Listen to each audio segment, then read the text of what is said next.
quarta-feira, 27 de abril de 2022. Bom dia, eu sou o Nelson, falando da Zona Leste de São Paulo. Estamos transmitindo hoje Doces Pensamentos e estamos no capítulo que fala sobre a antítese da personalidade de Humberto de Campos. Isso é um apêndice do livro.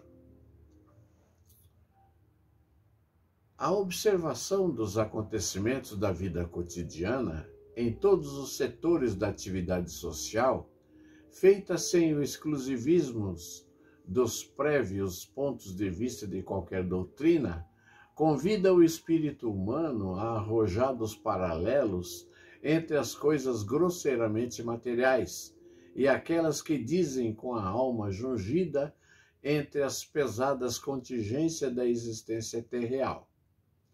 Da fecunda treva do subsolo se extrai inerte e frio o carvão mineral, mas basta que entre em combustão para transformar-se em calor e luz, energias alimentícias das fornalhas que movem os dínamos das usinas elétricas ou acionam as turbinas dos gigantescos transatlânticos.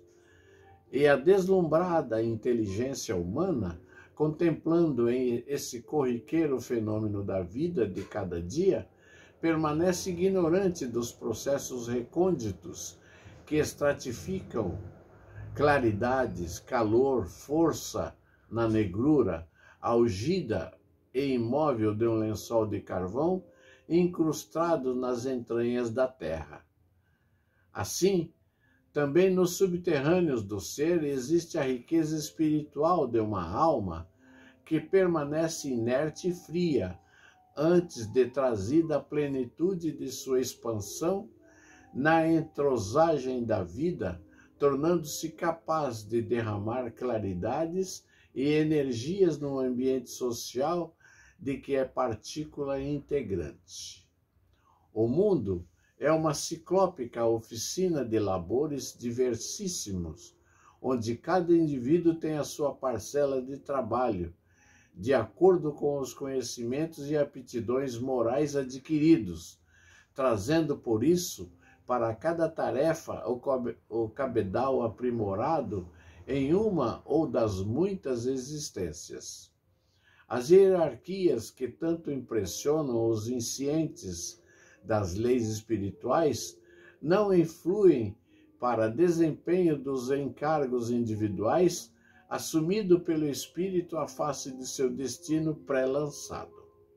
pré-traçado, melhor dizendo. Não há muito, quando por entre retumbâncias telegráficas era anunciado ao orbe que ilustre Guilherme Marconi realizara o milagre de iluminar à distância determinado local, provido de lâmpadas elétricas. Ocorria aqui no Brasil idêntico prodígio, levado a efeito por um despretensioso cidadão, tão patriota quanto Marconi, porém despido de auréolas e sem os exaustivos estudos que por mais de meio século fez o cientista italiano. O gênio se esconde muitas vezes pelas contingentes necessidades da reencarnação do espírito em ambiente e criaturas sem qualquer vestígio de valor intelectual ou carecedores de todos os elementos assecuratórios do êxito na vida social. Nenhum melhor exemplo de tal evidência do que o oferecido pelos talentos literários.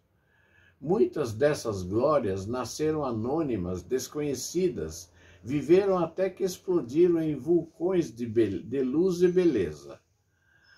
Todos os indícios da vida de Humberto de Campos mostram que ele foi a reencarnação de um notável cultor das letras clássicas. O contraste entre o intelecto pigmeu da infância e o talento gigante da idade adulta é bem eloquente. Buscando Humberto de Campos, desde a primeira meninice, não lhe assinala na vida trabalhosa e árida de órfão pobre nenhum ensejo de aurir e acumular conhecimentos que o elevassem acima do nível normal dos escritores, e por isso lhe servisse de credencial para ingressar no rol dos consagrados da literatura ou do jornalismo nacionais.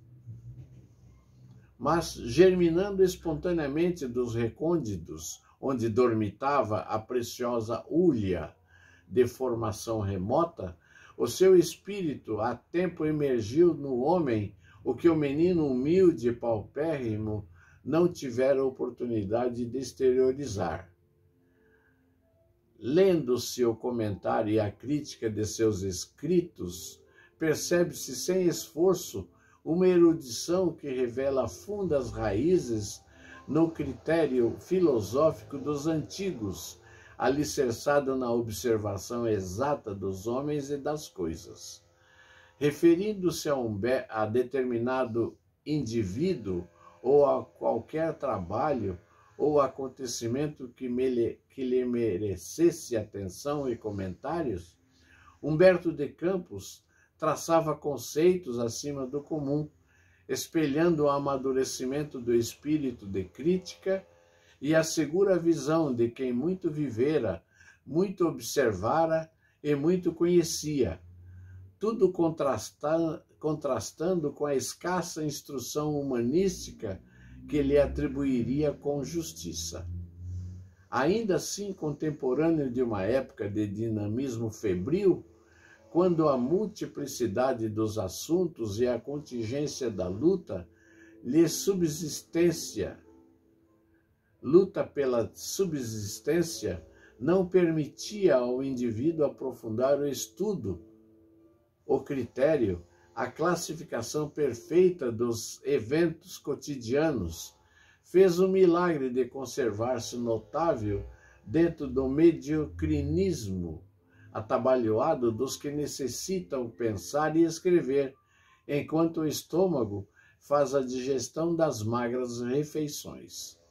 Aliás, a história de todos os povos antigos e modernos está repleta de exemplos a confirmar que muitos dos gênios das letras e das artes despontam de criaturas de infância humilde, e não raro de vocações desconhecidas e contrariadas. Humberto de Campos, órfão aos primeiros lustros da idade, teve a criação rústica, rebelde, defeituosíssima, tão comum nos nascidos em vilarejos no interior brasileiro, atrofiado pelos maus exemplos, pela linguagem viciada e baixa, grosseira e suja, pelos conselhos malsãos, pela agressividade das atitudes dos valentões de faca à cinta, aprendiz de alfaiate e depois de tipógrafo, e afinal, empregado sem categoria no comércio vilão, aluno primário de escolas onde aprendeu rudimentos tais, os valores negativos que recebeu para entrar na vida, que devia seguir, dentro de seu destino de glória dolorosa e cheia de penúrias. Tudo a confirmar que o espírito orgulhoso, autoritário, flagelador, ancho de seu saber, quando volta a resgatar o passado de culpas, não podendo apagar o cabedal de conhecimentos adquiridos, imerge na obscuridade de uma família ou de um ambiente onde os impulsos inatos sejam castigados rudemente, onde tenha a oportunidade de abater o orgulho, onde a instrução lhe seja penosa de adquirir, até vencer o estágio de provação, e bem, então empregar os cabedais que foram instrumento de amarguras em outras existências. Benvenuto Cellini, que deveria incorporar-se à galeria dos maiores artistas da ourivesaria, começou a ganhar o sustento tocando trompa ao lado do genitor em um bando de músicos. Antônio Canovas, o grande escultor paupérrimo, obteve a proteção do opulento João Faliero por haver modelado um leão em manteiga na cozinha do palácio desse senador romano. Isso para tirar de apuros o cozinheiro a quem o senhor exigira um prato que, pela sua absoluta originalidade, deslumbrasse os convivas, mostrando-lhe a excelência da cozinha do anfitrião. Martinho Lutero, eminente entre os maiores homens de seu século, era filho de um rude operário mineiro e muitas vezes comeu pão de esmola, a cantar nas ruas com outros condiscípulos pobrezinhos para poder frequentar as aulas onde estudava, distante e sem auxílio dos pais, mas mesmo sem necessidade de recuar a tempos mais ou menos remotos, podemos encontrar semelhantes casos em artistas que se celebrizaram em dias contemporâneos com a contribuição de nossos sinceros e calorosos aplausos. Tita Rufo, que teve o cetro de maior e mais célebre dos barítonos odiernos, foi despedido do Conservatório Santa Cecília de Roma de 24 meses de estudo, porque, no entender de seus professores, não possuía suficiência vocal para cantar óperas. Enrico Caruso, o tenor que mais se elevou social e artisticamente em nosso tempo, era paupérrimo de origem e trabalhou feito aprendiz de mecânico, antes que sua voz exibida nas igrejas aldeãs lhe abrisse as portas da carreira em que tanto fugiu. Outros ilustres só o foram depois de algo avançado em idade. Caso de Le Fontaine documenta eloquentemente. Olivério Goldsmith muito lutou e muito sofreu nas mais variadas profissões antes que conquistasse a glória literária. Entre as eminências da política, mesmo, basta lembrar o cardeal Júlio Mazarini, depois de naturalizado francês, que antes de elevar-se aos justos lauréis de estadista, foi um dos mais eminentes jogadores de seu tempo, tendo decidido empenhar peças de roupa no intuito de conseguir dinheiro para jogar. Mas o essencial a salientar em todos esses casos de predestinação, num determinado rumo de atividade, é o traço indicador de uma força propulsora incógnita que leva, afinal, a criatura ao verdadeiro setor da ação que deve exercer. As ideias inatas, a propensão para determinados rumos na existência, os cabedais surgidos inopinadamente, sem que correspondam à aparente modéstia dos recursos intelectuais do indivíduo, tudo indica que o ser humano tem no espírito um grande reservatório de conhecimento e experiência de outras vidas, dos quais se serve para completar o seu estágio evolutivo, quando reencarna no orbe terráqueo.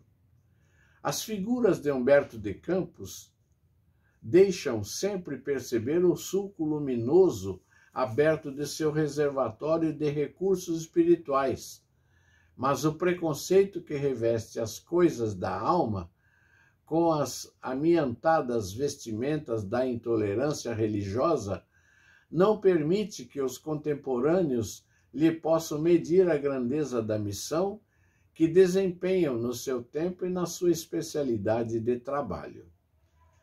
Se melhor observada a condição do espírito que reencarna, porque precisado de novos estágios de acesso fácil, se tornaria a compreender a razão de certas falências, principalmente daqueles que se afundam no baú dos vícios amenizantes ou destruidores da saúde e do próprio corpo, tudo ligado às condições de existências anteriores, elos muitas vezes formidáveis, que a criatura necessita quebrar, empregando desesperados e hercúleos esforços.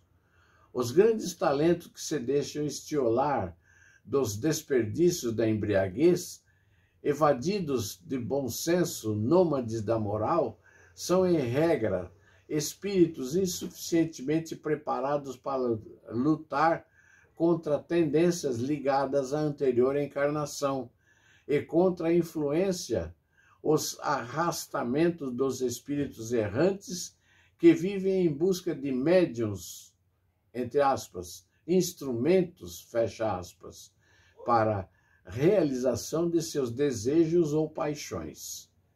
Daí o espetáculo contristador que oferecem certas privilegiadas inteligências, meio afogadas no eclipse dos entorpecentes, patenteando nos intervalos de lucidez, quando a influência perturbadora se afasta os prodígios de uma arte que as imortaliza pelo decurso dos séculos sucessivos. Quantas obras-primas de talento teriam legado às celebrações gêmeas de Álvares de Azevedo, sem as transbordantes boemias que as conduziu à tuberculose ou à cirrose do fígado? Poder-se-á medir o fulgor que teria tido para as letras brasileiras a época sem rival em que medrassem, sem desregramento de alegria displicentes, os talentos de Paula Ney no curso de medicina, Guimarães Passos na poesia, José do Patrocínio no jornalismo, Lima Barreto no romance? É o exemplo típico desses tão apontados Edgar Allan Poe, que bebia por impulso e depois passava longos intervalos sem ingerir qualquer poção de álcool, para voltar a cada novo assédio de seu obsessor ao mesmo exagero de deglutir mecanicamente a dosagem determinada pelo apetite do momento. Guilherme Amadeu Hoffmann, sob a influência mais sibaritas, emborrachava-se de vinhos superiores e sentia, embora insciente do fenômeno, a ação de algo que o atormentava e lhe pesava no cérebro, na alma, de modo a deixar-lhe a sensação de alívio, quando se retirava a falta de expressões que caracterizassem o aspecto mediúnico da perturbação. Hoffmann, a cada conto que escrevia, acreditava sentir alívio correspondente a uma purga intelectual, uma espécie de sangria que lhe desimpedisse o cérebro. Mas também inteligências equilibradas dentro da cultura e das eminências científicas sofrem os influxos poderosos dos espíritos do além, de modo a testificar o inevitável e permanente intercâmbio de sentimentos e de ideias entre os seres que se atraem ou se repelem, coerentes com a lei das afinidades, ligada a outras da interpenetração da vida universal. Jerônimo Garden, um dos maiores matemáticos de seu século, médico, filósofo e astrólogo, foi um exemplo vivo da mediunidade polimorfa.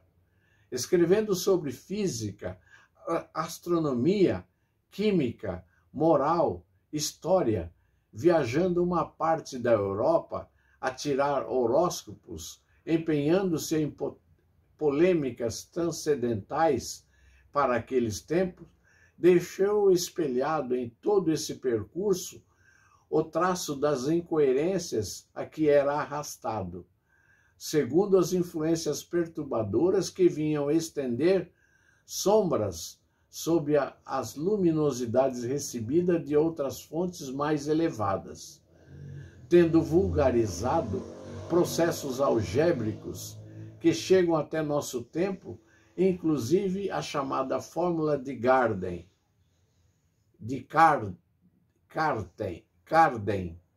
para a resolução de equações cúbicas. Deixou também o registro de coisas que foram classificadas de infantis. Outras figuras de relevo na história política, literária ou artística deixaram também testemunhos e lembrança de dons mediúnicos, isto é, de influências estranhas, dessas que a medicina classifica de nevroses alucinatórias. Olivério Cromwell, o que destronou Carlos I e introduziu a República entre os ingleses, era médium vidente e audiente, a quem espíritos materializados falavam, sendo que um de gigantesca aparência lhe predissesse, seria ele grande figura na Inglaterra. Videntes foram João Batista van Helmont, o célebre e erudito médico belga que via até o seu próprio duplo. Byron, que dizia ser visitado repetidas vezes por um espectro. Mozart, que nos últimos tempos de sua existência teve a visão de um fantasma que lhe falava da morte próxima e o obrigava a escrever o Requiem a ser executado nos funerais dele próprio. Mozart, Dostoiévski, um indiscutível expoente da literatura eslava, Alfredo Musset e muitos outros largamente estudados nos livros dos especialistas da psiquiatria. Influências bizarras desse teor sofreram vários vultos de saliente relevo da estirpe de Voltaire, Molière, Montesquieu, Malherbe, Chateaubriand. Napoleão I desesperava-se quando lhe acontecia quebrar um espelho. Tinha pavor de sexta-feira e do número 13 e considerava fatídica a letra M. Sabe-se que acreditava na cartomancia e não desdenhava ouvir a sua pitonisa Lenormand. Émile Zola receava ser mal sucedido sempre que, ao sair para tratar de alguma coisa, não pisava fora da porta com o pé esquerdo. Essa de Queiroz tinha o cuidado de entrar nos prédios com o pé direito. E quando lhe acontecia distrair-se, voltava à rua, reenceitava a marcha para pisar no portal em primeiro o pé direito. Newton, Tasso, Victor Hugo, Donizete, Walter Scott, toda uma legião de homens ilustres, figuras no catálogo dos loucos, maníacos, excêntricos, alucinados, apresentando exteriormente que os estudos médicos tomaram para seu domínio. No entanto, foram apenas médiuns dessa imensa classe de desconhecidos, cujos admiráveis trabalhos todos aplaudem, mas sem lhe admitir o intercâmbio com o mundo dos espíritos imortais, de quem Auguste Comte, também nos maiores obsediados do gênio, disse com inspiração interior: os vivos são sempre a cada vez mais governados pelos mortos. Assinale-se que o positivismo teve a sua influência na orientação de Humberto de Campos, na época em que leu os mestres do ateísmo, embora sem aprender toda a amplitude filosófica, acima das possibilidades da compreensão dos que rudimentar conhecimento científico. E nessa milenária falange que tem trazido às civilizações terrenas as luzes do seu incompreendido gênio, outros espíritos existem sem estigmas visíveis de mediunidade espetacular, mas ainda assim cumprindo brilhante e fielmente os ditames da lei que impõem às consciências o resgate por sofrimento idêntico dos males causados em vidas anteriores, preparadas espiritualmente para a provação de resgate escolhidas. Esses lutadores oferecem ao mundo dos contemporâneos o edificante exemplo de uma vida de trabalho, lutas e sofrimento, sempre uniforme na perseverança de enfrentar os órbits e realizar a tarefa. Sob a pressão moral das desilusões e das dificuldades, gemendo, embora sob o guante dos padecimentos, esses heróis anônimos da glória sofredora marcham sem recuos por entre os pesadas vagas de revoltosos vendavais, bem à semelhança das invictas quilhas que cortam as encapeladas superfícies dos mares mais bravios.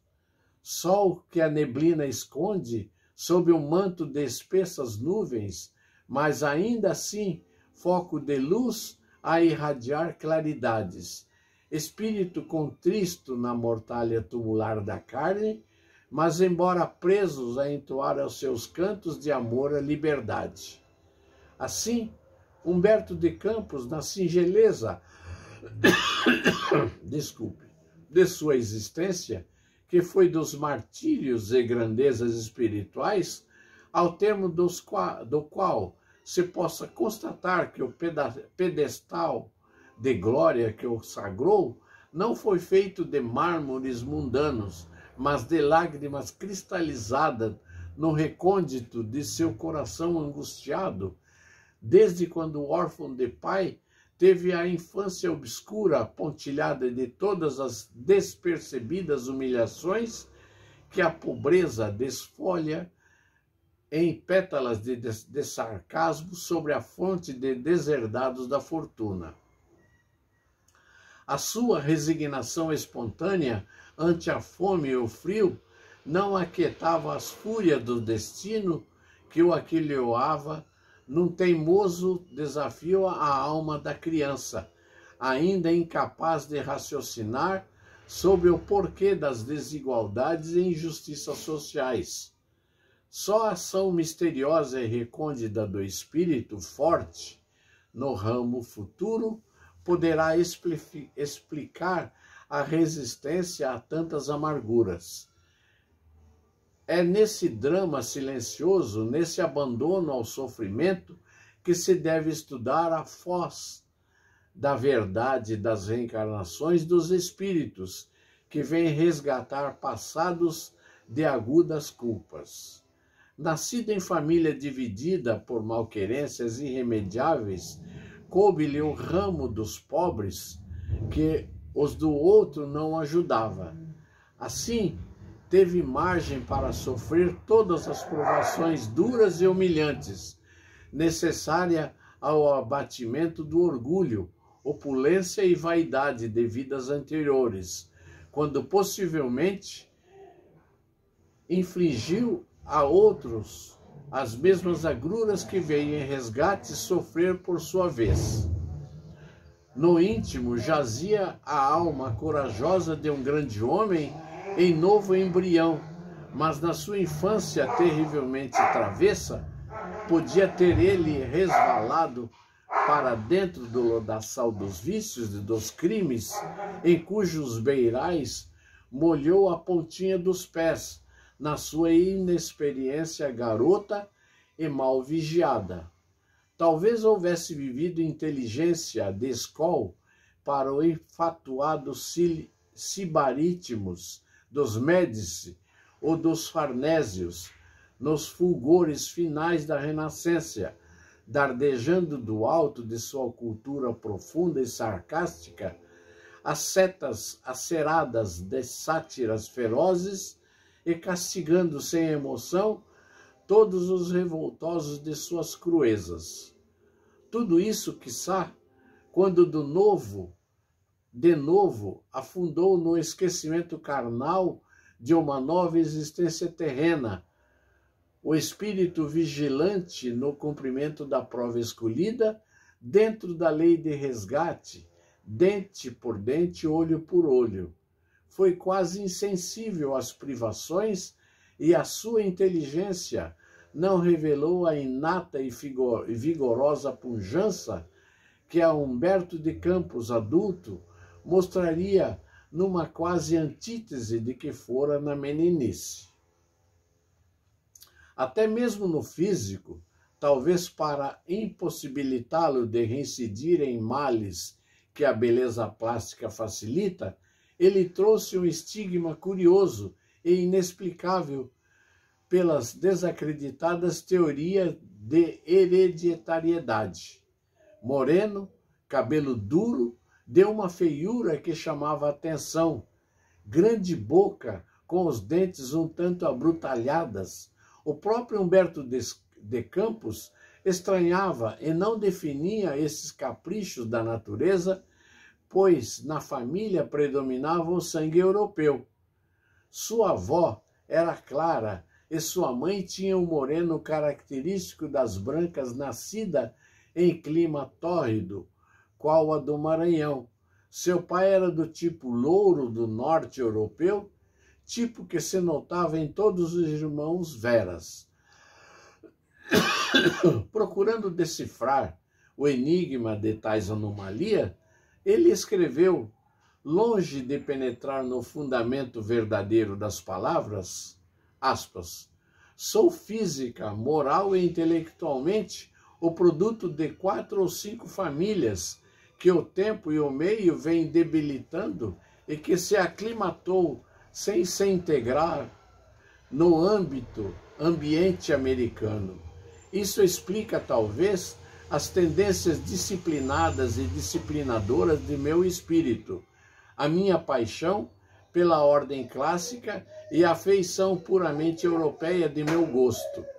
Tenho horror à insubmissão e à desordem que assinalam os homens cujos antepassados foram escravos, vibram automaticamente no meu sangue e nos meus nervos. 8 séculos de civilização. Fecha aspas. São de Humberto de Campos ou do espírito reencarnado as instituições de tais ideias reminiscentes. O principal traço de seu espírito, Humberto de Campos o sentia, talvez na perseverança com que trilhava o caminho da vida, mesmo da obscuridade, porque a frase é sua. Disse, gosto de subir, mas não gosto de mudar de escada. Em verdade, a perseverança era apenas a resistência subconsciente do espírito aos óbices naquela altura da vida, amolgadores da alma culpada e carecentes das provações da miséria e da humilhação. Bem menino ainda, longe de sua mãe, sofreu dores no corpo enfermo, passou fome, curtiu chuva e frio, teve por leito, muitas vezes, o chão duro e mal forrado. Empregado de comércio caipira, Humberto de Campos desempenhou misteres rudes e rasteiros de vassoura na mão ou junto a tanques de lavar vasilhames, sempre identificado com as obrigações que achava naturais e compatíveis com a sua situação subalterna. Nunca em tal período de provação inicial da vida aspirou invejoso às culminâncias dos contemporâneos, jamais acariciou realizações que lhe trouxesse aplauso e consagração. Em oportunidade alguma, fremiu pelas gloriolas que teve notícia ou ideias em ensaios de revolta contra as suas colorações na hierarquia social. Nesse período, aspas, ele o diz em mais de uma parte de suas memórias, fecha aspas, a ambição só lhe soprou um sonho, ser sócio da casa comercial onde mourejava. Foi o maior remígio daquela inteligência de ouro que só o tempo faria polir pelas mãos do destino, para brilhar intensamente aos olhos das gerações do presente e do futuro. Quando o seu horizonte intelectual se elasteceu, rumo das leituras, os primeiros livros apetecidos não foram os de literatura propriamente dita, mas os que, inconscientemente,